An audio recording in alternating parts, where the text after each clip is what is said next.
Hello everyone and welcome to a quick Asana tutorial. In today's video I want to show you how to set out of office in Asana. This is actually quite simple. First of all, I open Asana and find myself in my dashboard.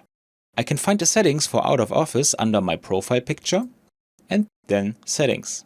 Here I stay in the profile tab and find the option to switch out of office on and off at the bottom. If I activate out of office, I get further options and also a preview of how I am displayed to other users. First of all, we set an absence of 1 week. In the preview, we can now see how long I will be absent as well as my name. I can also set whether push notifications should continue to be sent to me. If I activate the checkmark, we see that the snooze symbol with the bell disappears.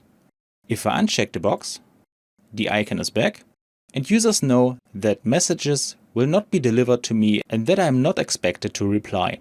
In the last step, we deactivate the function when we get back to office. And that's all you need to know. I hope you enjoyed the video and I will see you again in the next tutorial. Until then, your tutorial guy.